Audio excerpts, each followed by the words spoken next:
सम्मान समारोह रखा है। हाँ हाँ। क्या कहना है? नमस्कार दोस्तों, मैं डॉक्टर राजीव जैन और हम 4 संस्थाओं ने मिलकर के इस कार्यक्रम को कोशिश थी कि देश में एक संसद जो चलती है तो उस संसद का रूप हम लोग यहाँ लाएं और हम लोगों ने राष्ट्रीय संसद पर्यावरण के ऊपर और बक्सा सम्मान समारोह का आज आयोजित किया है और जिसमें हमारे देश के जाने माने, जैसा कि आप देख रहे हैं, 3 पद्मश्री हम लोगों ने मंच में आमंत्रित किए। भारत के वन पुरुष पद्मश्री जादव पायेंग जी, राजस्थान से हमारे आदरणीय श्यामलाल सुंदर पालीवाल जी और मध्य प्रदेश की जो विभूति हैं आदरणीय बाबूलाल जी दहिया, एक अपने एक नाम है। तो उनको हम चाहते थे भोपाल के लोग पूरे इसमें जो हमारी जो संसद और सम्मान समारोह हो रहा है इसमें पूरे प्रदेश से, देश भर से कम से कम 17 स्टेटों के लोग आए हुए हैं और हमने 4 कैटेगरी रखी हैं। एक तो संसद में जो विषय आप देख रहे होंगे, 10 विषयों पर हम लोग आज बातचीत हमारे विभूतियाँ हैं वो करने जा रही हैं और इसमें करीबन 170 पर्यावरण योद्धा का सम्मान दे रहे हैं, 40 नेशनल आइकन यूथ अवार्ड भी दे रहे हैं क्योंकि वो आगे आकर के जो पुराने लोग हैं उनसे जुड़ें और आगे पर्यावरण के बारे में जानकारी लें। उसके अलावा प्रदेश के हम बहुत सारे पत्रकार साथियों और स्वयंसेवी संस्थाओं को भी हम आज इस सम्मान समारोह में आयोजित कर रहे हैं।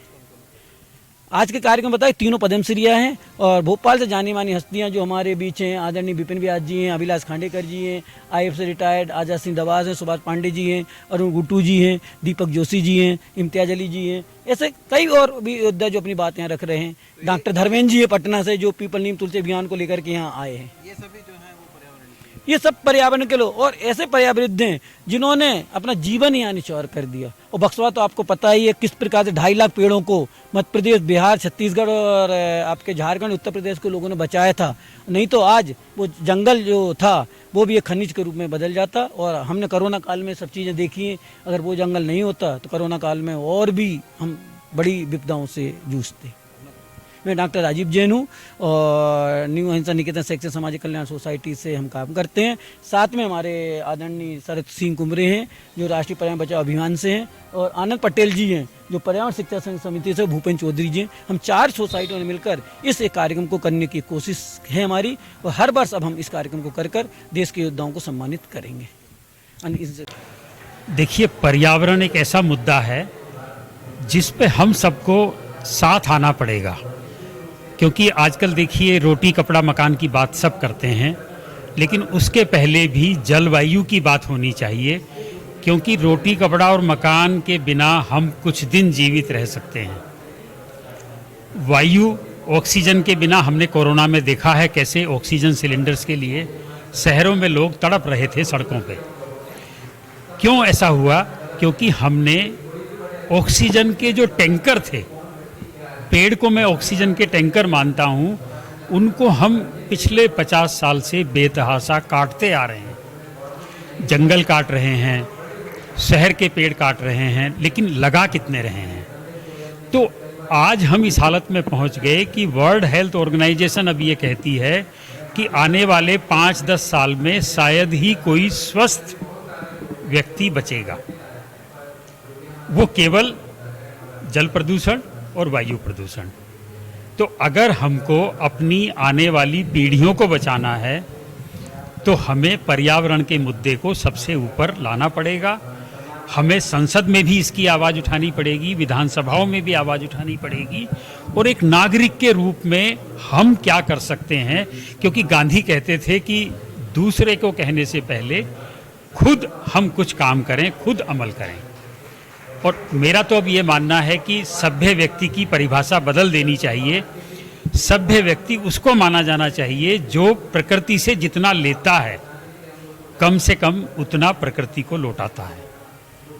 तो अगर हम इस एंगल से सोचेंगे तो मुझे लगता है हमारे नेता, हमारे अधिकारी, ज़्यादातर प्रबुद्ध नागरिक जो अपने आप को सभ्य व्यक्ति कहते हैं वो शायद असभ्य माने जाएंगे और जिनको हम जंगली, आदिवासी, असभ्य कहते हैं और कहते हैं कि उनको मुख्य धारा में लाएंगे। कौन सी मुख्य धारा? ये शहर और महानगर जहाँ पे सांस लेने के लिए शुद्ध हवा नहीं, पीने के लिए शुद्ध पानी नहीं। तो हमें अपना पूरा चिंतन, पूरी दृष्टि बदलनी पड़ेगी। हमें पर्यावरण के साथ जीने की आदत डालनी पड़ेगी।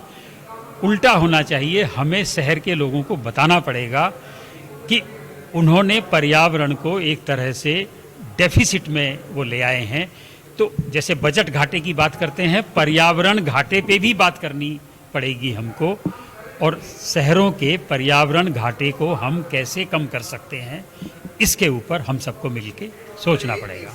जी, सरकारें कहती तो हैं कि पेड़ लगाएंगे, पेड़ों को नहीं काटा जाएगा, परंतु अंधाधुंध कटाई हो रही है। और राजधानी भोपाल के अंदर ही मैं आपको बताऊं कि जितनी भी आरा मशीन है, जी। और भी जगह पे आरा मशीन है, जी। वो पूरी फुल भरी है, बिल्कुल। पूरी लकड़ी वहाँ पे पहुंचे। तो इस मामले को लेके क्या कहेंगे, क्योंकि फॉरेस्ट के जितने अधिकारी कोई कार्रवाई करने को तैयार नहीं है। देखिए, अभी आज में ही काफ़ी लोगों का सम्मान हुआ है जिन्होंने बक्सवाहा का जंगल बचाने के लिए आंदोलन किया।